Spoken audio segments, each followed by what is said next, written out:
Good evening, good evening. Welcome to Tree of Life Unitarian Universalist Congregation Christmas Eve service. My name is Emmy Tanabe, and I am your worship leader. It's a delight and a blessing to have you here with us this evening. The joyful presence of everyone does make this a holy night. We have approximately how many in the sanctuary? Right now,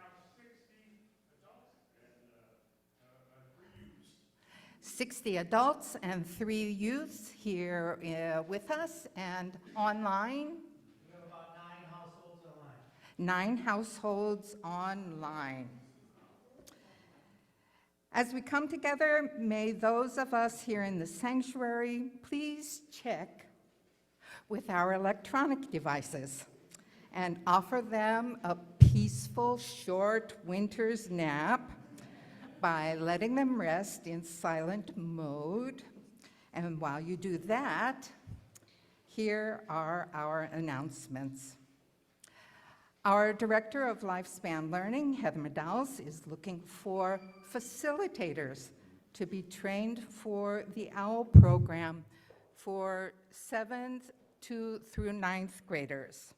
OWL, short for Our Whole Lives, is a comprehensive sexual education program developed by the Unitarian Universalist Association and the United Church of Christ. Costs will be covered for this training for this very impactful program. Please see Heather if this might be a gift of service that you can offer to area youth. I'd like to call your attention to our giving tree in the social area.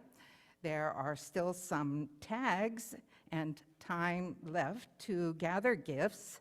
The collected gifts will be distributed at the Crystal Lake Community Resource Days in January and will help our housing unsecured neighbors to be safe from the cold. You can also write a check to Tree of Life and put Compassion for Campers in the memo. Or you can put cash in a giving envelope and be sure to write Compassion for Campers or C for C on the envelope. Next Sunday, our worship service will be offered online only at our regular time at 10:45 in the morning. I will be offering a short, contemplative, but community-centered service. And then celebrate New Year's Eve with us in the afternoon when the church will open at 4 o'clock and be open till 6:30 to celebrate New Year's Eve as in Vienna. Tree of Life will be turned into a Viennese ballroom, complete with a waltz lesson led by our Sue McGowan, and we will celebrate midnight Vienna time at 6 p.m. with a toast.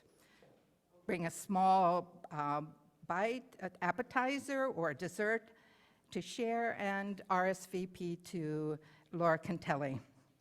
More information is available in the Happenings newsletter. For more information on all the interesting and inspiring activities at Tree of Life, please check our weekly newsletter. You can subscribe to it following the link chat that's put in the chat if you're online, or signing up at our visitor table, or on our website under the News tab. Finally, we want to get to know you. We want to answer your questions and spend time with you. We hope you will fill out the visitor online card that will be posted in the chat, or the green visitor card that you were handed when you came in. And we invite you to join us after the service for conversation. We are a friendly bunch, and this time of celebration is a welcome chance to meet you and get to know you. And we welcome all who have joined us this evening, and so begin the time of our gathering.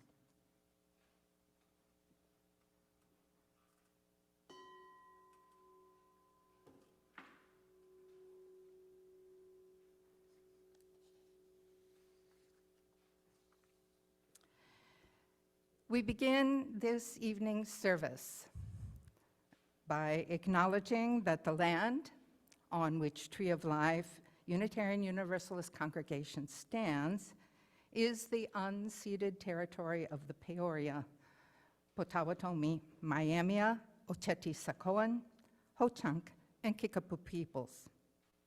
Today, our meeting place in Illinois is still home to many indigenous people, and we are grateful to have the opportunity to gather on this land. And now we are going to do something different this evening. As part of this evening's celebration, we will come into community by sharing a hello between those who are in the sanctuary and those who are online.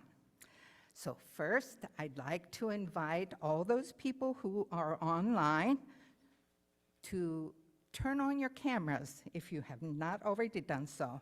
We don't need your mics, just your cameras, so that everyone can see your face. And while you do that, our mighty tech team of Mark and Ryan are going to create some magic and offer a view of the sanctuary. There we are. And everyone who's able is smiling and waving so that all through the magic of internet, and everyone who's online, if you would wave at us also, so that magically through the internet we are connected together. Thank you for creating this coming together of community. And now, please rise, in body or in spirit as you're able. We continue this call to community by singing 253, O Come All Ye Faithful.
You may be seated.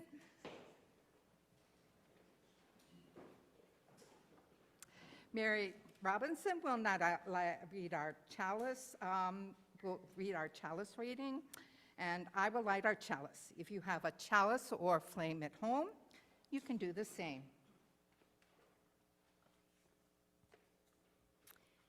When all becomes still within the space of wonder and joy, a gentle stream escapes the heart flows within us and between us, carries us to a place of magic, of mystery.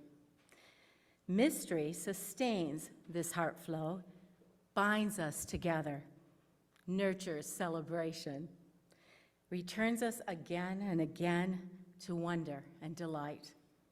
Mystery calls to us, make space, remember joy, live in wonder, rest in wholeness, celebrate all that is.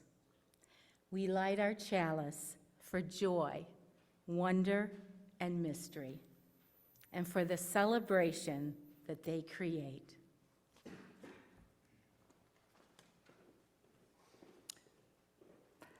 Thank you, Mary. Tonight, we come together in wonder and in joy. Wonder for the mystery that flows and connects us in sacred community. We come together in celebration of how we are bound together. Tonight, we honor this binding, this connection. We reflect on how our globally shared humanity, how we as human beings meet life and each other through celebration. Celebration arises in part from our human longing and desire for life and love to be more fully present within us. It comes to be through the joy of the human spirit. It pours forth when we do make space for its presence. Tonight's sacred gathering is created through everyone's participation, by all of us making space for the mystery of transformation. We'll hear how our global family comes together in celebration. We'll sing songs that touch our hearts and lift our spirits. Through this, may we hear the call to make celebration a reality within us. One that sustains us every day, one that reminds us of the bonds of community, and one that guides us into sacred connection with all humanity. Andrew Galicia will now share our first reading, telling us about winter solstice and Yule.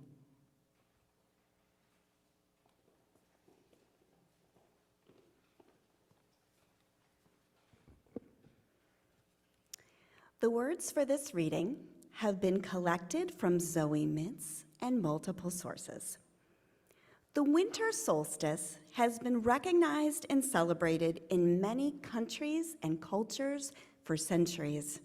In China, Dongzhi, which means arrival of winter, is one of the most important festivals that is held. In Iran, for this longest and darkest night of the year, traditionally families gather, usually at the house of the oldest member, and celebrate by eating, drinking, and reading poetry. In ancient Rome, the famous week-long feast of Saturnalia honored the god Saturn and celebrated his birthday, which was considered to be December 25th. Holly wreaths were given as gifts and used as decoration in public areas and in homes out of respect for the god's control over abundance and renewal. By 1500 BCE, the Celts and other ancient Europeans welcomed the winter solstice by feasting, merrymaking, and gift-giving. Today, modern pagans celebrate the holiday by lighting candles, creating bonfires, hosting feasts, and decorating their homes. Yule is one of the oldest known winter celebrations. It was festival for the ancient Scandinavian and Germanic people of Northern Europe, when they celebrated winter solstice as a 12-day midwinter holiday. At one point, it was believed that the sun stood still for 12 days, making it necessary to light a log fire to conquer the darkness. And from this came the Yule log tradition. Many modern Christmas customs, such as the Christmas tree, the Christmas wreath, mistletoe, and others, are direct descendants of Yule customs. Selena Fox is the Wiccan high priestess at Circle Sanctuary in southwestern Wisconsin. She shares this blessing. As we celebrate this holiday time with lights, songs, gifts, evergreens, and other folkways of our ancestors of many lands, let us remember the ancient and sacred spirit of winter solstice, that of renewal, peace, and interconnectedness. As the days grow longer again, and we embrace winter and the new calendar year, let us kindle within ourselves a deeper awareness of the divine circle of nature of which we are all part. Let us celebrate our relationship with families, friends, communities, cultures, all of nature, and the divine is unity and multiplicity. May we be filled with love, joy, and harmony, and the spirit of Yuletide shine within and around us throughout the year as the wheel of the seasons continues to turn. Blessed be, good Yule, and Merry Solstice.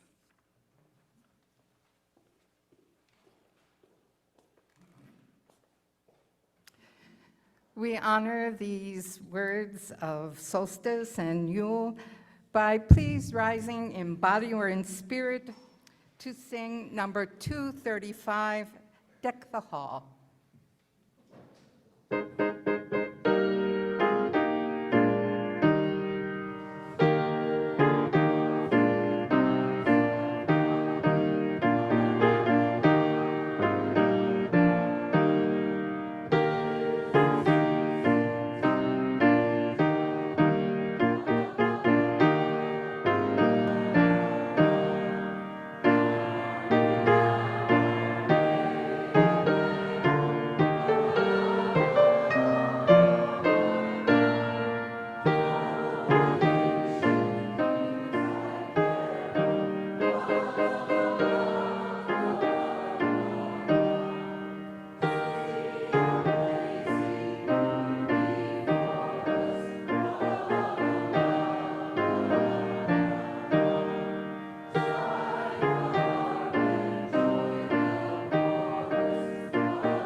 You may be seated. And now Julie Huddle will offer us a reading about Hanukkah.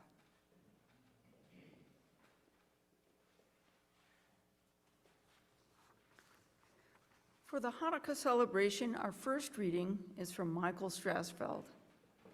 In Judaism, the redemptive power of light is most touchingly present in the celebration of Hanukkah, a winter festival of light that lasts 8 days. This holiday commemorates the time when Judas Maccabeus and his family led the Jews against the oppressive Syrian Greek rulers. After their triumph, they found a jar with enough oil to keep the temple lit for one day. But to their surprise, the lamp kept going for 8 days. In lighting the menorah, we aspire to also ignite the flame in our souls, the spark that cannot be extinguished, that will burn not for 8 days, but for eternity. We place the menorah in our windows to be visible to those passing by, just as our inner light must shine against the darkness of evil and indifference, and must kindle the spirits of our fellow humans. The menorah reminds us that the miracle that, no matter how dark life may be, there remains a source of light within us. The light in our soul reflects and refracts the light from the one source, which is brightness. Our second reading comes from the American Jewish World Service. Commemorating the miracle of Hanukkah, we gather the light candles and enjoy ourselves by their glow. Grateful for our blessings of prosperity and abundance, we give presents to one another as tokens of our appreciation and love. At this time, we also remember those who lack sustenance. We recall our obligation to use our gifts, the gifts of freedom, empowerment, and influence, to aid those in need. We commit to give of our abundance, our time, our money, and our influence to fight for the rights of those in need. May we, as our ancestors did before us, find triumph in our endeavors and not rest until our vision has been achieved and our bounty is shared in our days.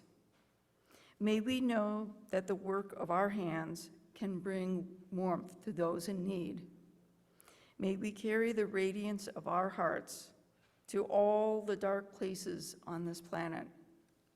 May we come to believe that through our sacred service, the world will be illuminated.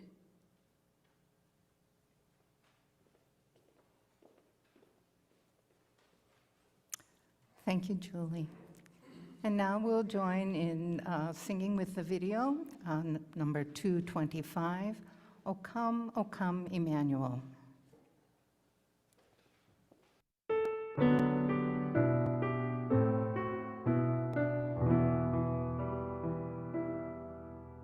O come, Emmanuel,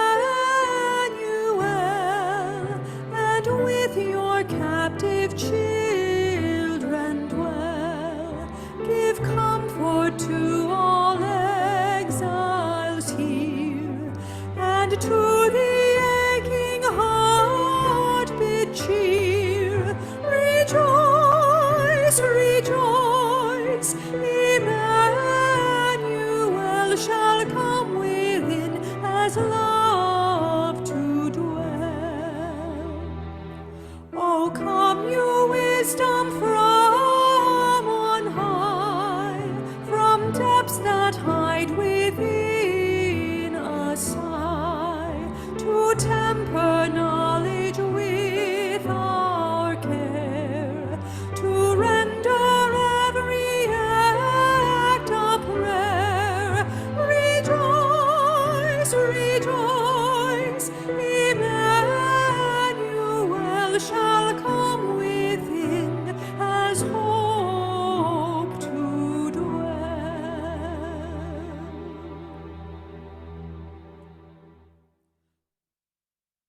And now, Till Spitza will offer us a reading about potlatch celebrations.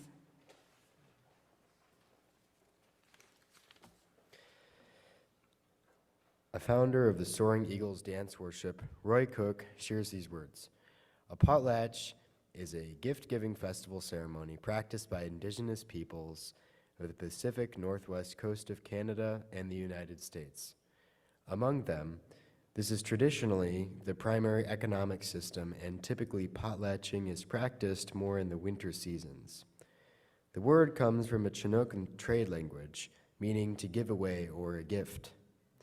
At potlatch gatherings, a family or hereditary leader hosts guests in their family's house and hosts a feast for their guests. Relations within and between clans, villages, and nations are observed and reinforced through dance performances, storytelling, singing, and the distribution of wealth. Chief Bill Cranmer from a First Nation people of northern British Columbia offers these additional words of understanding. Historically, every important thing that happened in the community was marked by a potlatch or a feast. It was also a way for our people to keep our history alive, because every time a potlatch was held, the invited people were witnesses, and they kept our history going by remembering what happened at the potlatch. This was important because we had no written language at the time. For many potlatches, spiritual ceremonies take place for the celebration of births, rites of passage, weddings, funerals, name-giving, and the honoring of the deceased. The most sacred ceremonies are typically observed in the winter. This prayer is attributed to the Chinook tribe of the Pacific Northwest. May all I say and all I think be in harmony, Creator Spirit within me, Creator Spirit beyond me.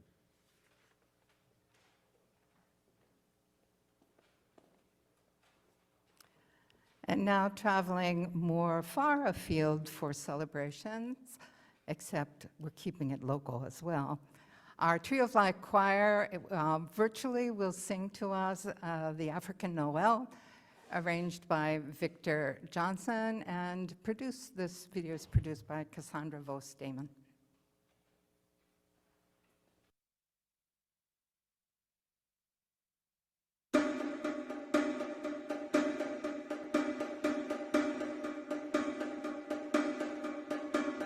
Sing Noel, sing Noel, Noel, Noel. Sing Noel, sing Noel, Noel, Noel. Sing Noel, sing Noel, Noel, Noel. Sing Noel, sing Noel, Noel, Noel. Sing Noel, sing Noel, Noel, Noel. Sing Noel, sing Noel, Noel, Noel. Sing Noel, sing Noel, sing Noel, Noel, Noel. Sing Noel, sing Noel, sing Noel. Sing we all Noel. Sing we all Noel. Sing we all Noel. Sing we all Noel. Sing we all Noel. Sing we all Noel. Sing Noel.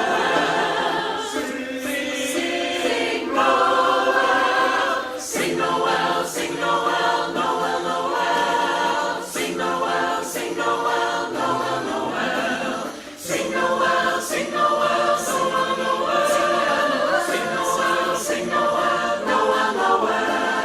Sing Noel. Sing Noel. Sing Noel. Noel. Sing Noel. Sing Noel. Sing Noel. Sing Noel. Noel. Sing Noel. Sing Noel. Noel, Noel. Sing Noel. Sing Noel. Noel, Noel. Sing Noel. Sing Noel. Noel, Noel. Sing Noel. Sing Noel. Noel, Noel.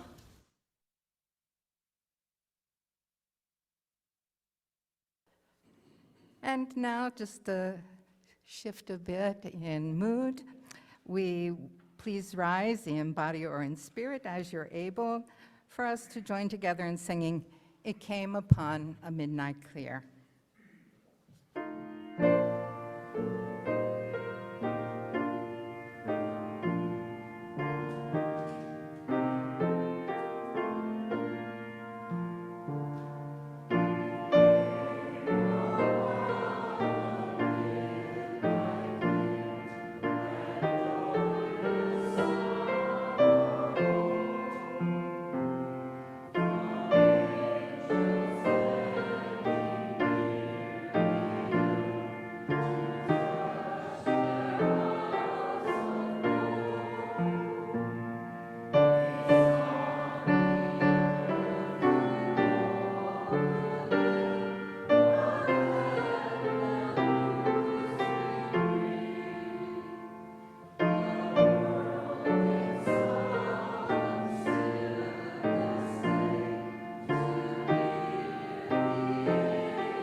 may be seated.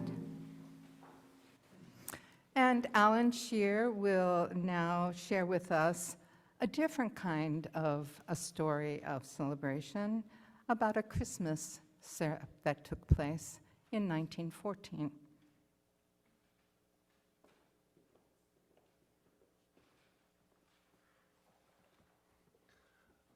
The Christmas Truce. The Christmas Truce refers to a series of unofficial ceasefires along the Western Front during the First World War, around Christmas time in 1914, just 5 months after hostilities had begun. In the week leading up to December 25th, roughly 100,000 British and German troops were involved in informal cessation of hostilities. It started when German soldiers placed candles on their trenches and in trees visible to the nearby British troops and sang Christmas carols.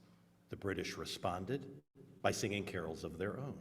The two sides shouted Christmas greetings to each other. Eventually, there were excursions into no man's land, the gap between the opposing trenches. There, soldiers exchanged seasonal greetings, even small gifts such as food, tobacco, alcohol, and souvenirs like buttons and hats. The artillery had fallen silent, allowing for the recovery of the dead. There were joint burial ceremonies and prisoner swaps. Several meetings ended in caroling. In at least one instance, they played a game of soccer. In many sectors, the truce lasted through Christmas night and in some areas continued until New Year's Day. Truces were not just unique to the Christmas period, but reflected a general feeling early in the war among troops to live and let live. From early November, where infantry were close together, troops would stop fighting and fraternize, engaging in conversation. In some sectors, there were occasional ceasefires to allow soldiers to recover wounded or dead comrades. In other sectors, there was a tacit agreement not to shoot while men rested, ate, or worked in view of the enemy. The unofficial truces are a dramatic example of a widespread spirit of non-cooperation with the war that included refusals to fight, mutinies, and for non-combatants, strikes and protests. The truces were not known to the public until December 31st, when the New York Times broke the unofficial press embargo to publish news of these events. The British press then followed with accounts taken from soldiers' letters to their families. The Christmas truces were particularly significant due to the number of men involved and the level of their participation. These truces are often seen as a symbolic moment of peace and humanity amidst one of the most violent conflicts in human history.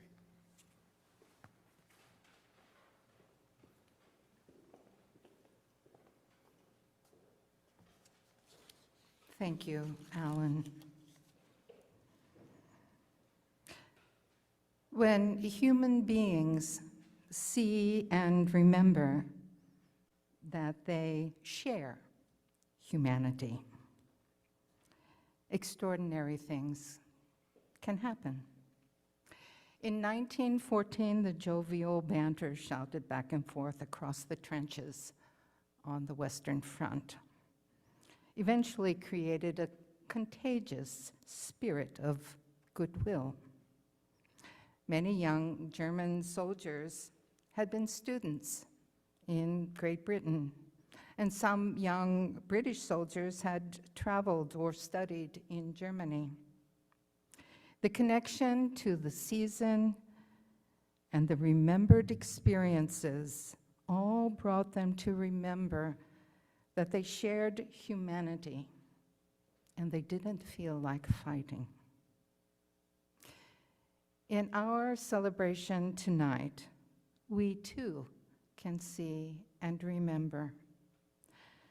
As Hanukkah and the potlatch festivities are celebrated in ways of service and giving, they create a deeper commitment to community. Traditions celebrating Yule and honoring winter solstice are deeply familiar to us because over the centuries, they have become embedded in many of the ways that we celebrate Christmas.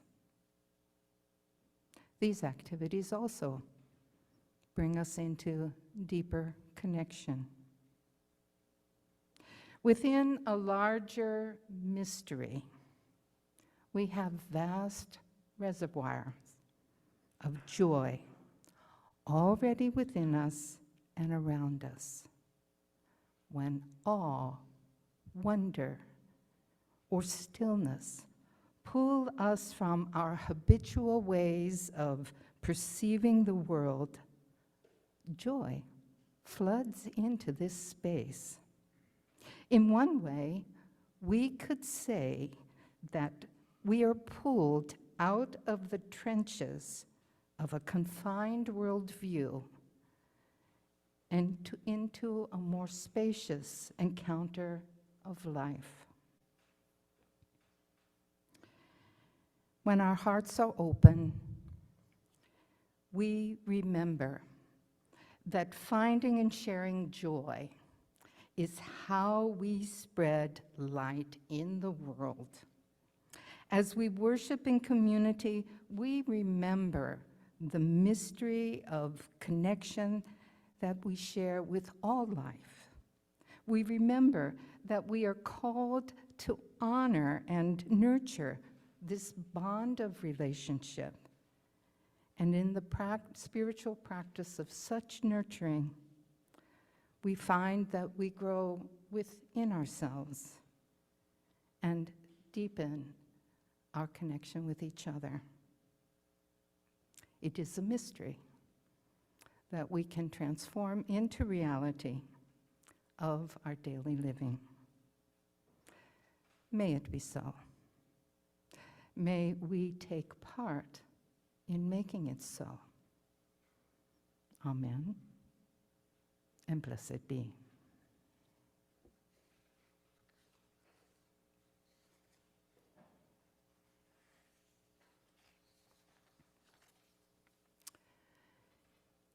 Every year at our candlelight service, we welcome a special offering to share light in the world. Irene Raven will now share a few words about this year's beneficiary, Remember.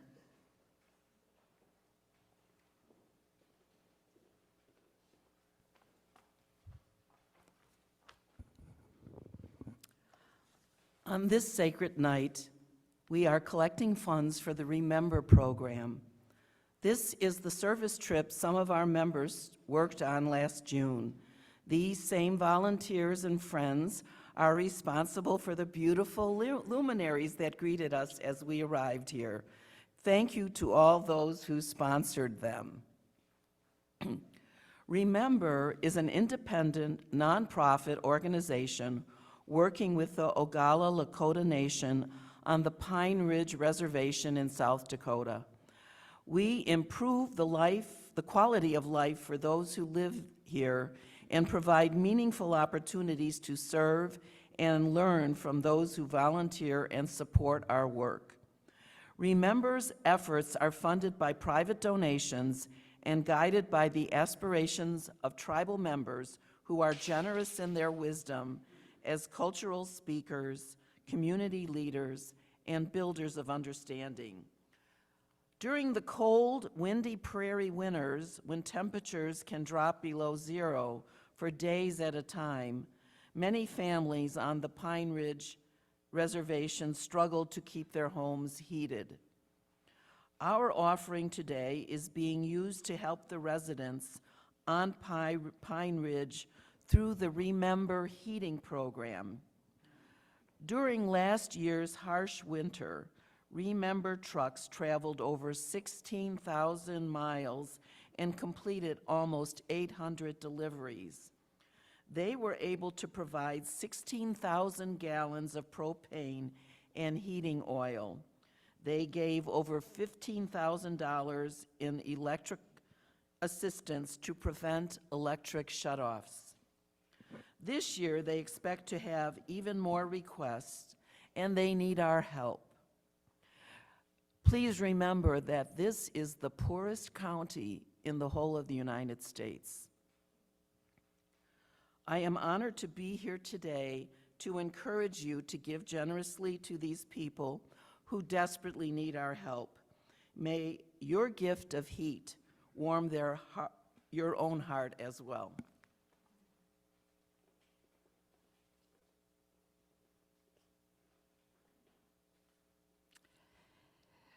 For those who are in the sanctuary, please place your offering in the plate as it passes by. If writing a check, please include "Remember" in the memo line. And for those who are joining us online, you may make your offering in one of three ways, which are listed on your screen: text to give, or give online, and the links to these first two are in the chat. Or you can send a check to 5603 Bow Valley Road in McHenry. And Lisa Messinger will now play our offertory music for today, "Lo, How a Rose Ere Blooming."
We are grateful for this open-hearted opportunity of giving that you have honored, and we are grateful for all the gifts that you bring.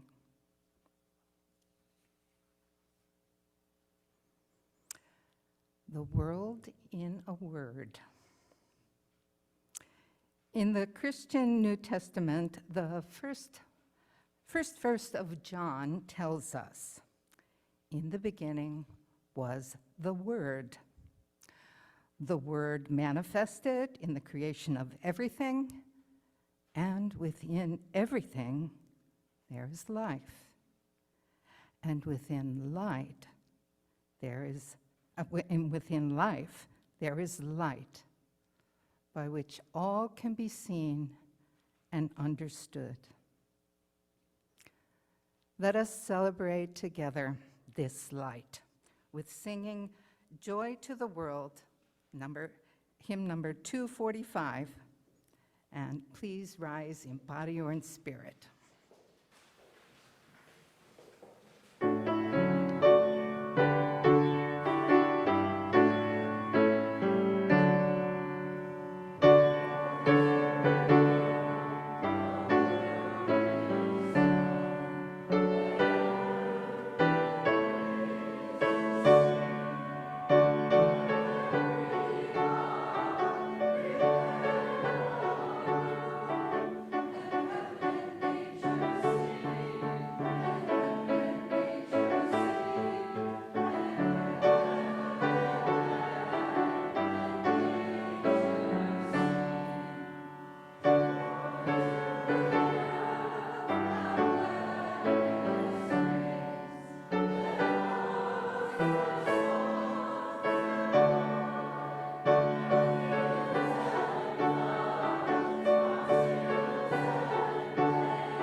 remain standing, but retrieve your candles.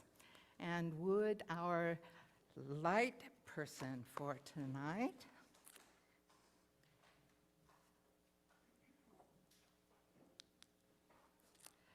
We light candles on Christmas Eve as we remember the joy we feel in celebration, the joy we find in community, and the joy in bringing light where there's darkness. I will light the first candle from our common flame.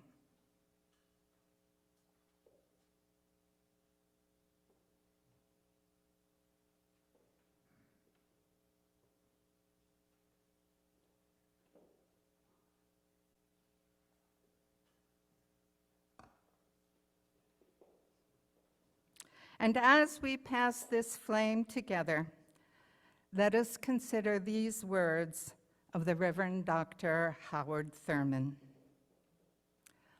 I will light candles this Christmas, candles of joy despite all sadness, candles of hope despite where despair keeps watch, candles of courage for fears ever present, candles of peace for tempest-tossed days,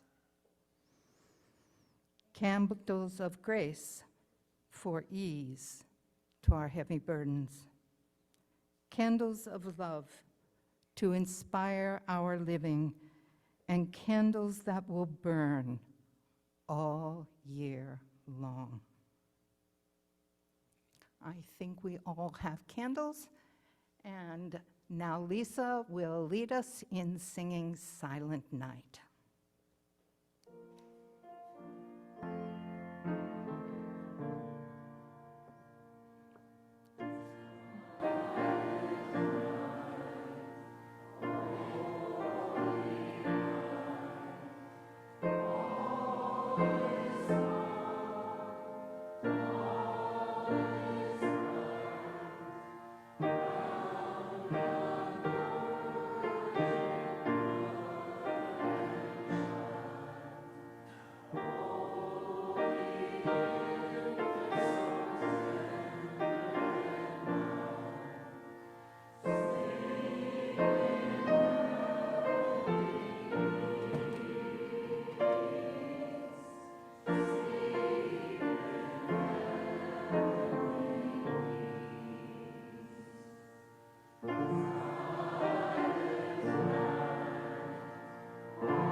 Candlelight transforms the dark, just as our own joy transforms our hearts.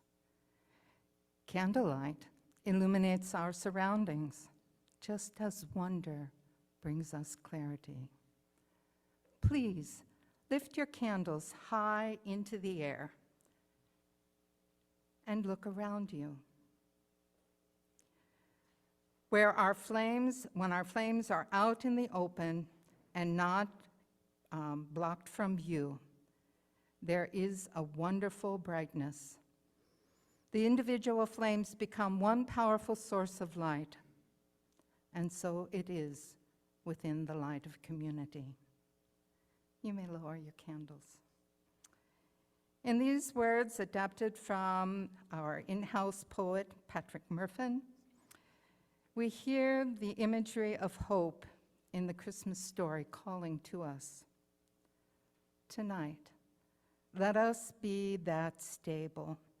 Let us be the place which welcomes at last the weary and rejected, the pilgrim stranger, the coming life. Let our outstretched arms be a manger, so the infant hope, swaddled in love, may have a place to lie. Tonight, let us be the stable into which love is born. We will now, all together, first can I have the congregation view? There we go. We will now, all together, transform these sacred flames into love.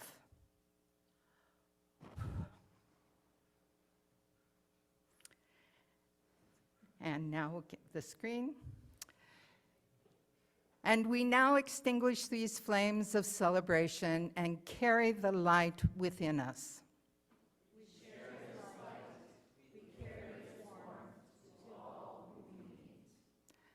And for our final blessing, we say this to each other. Merry Christmas to all. Merry Christmas.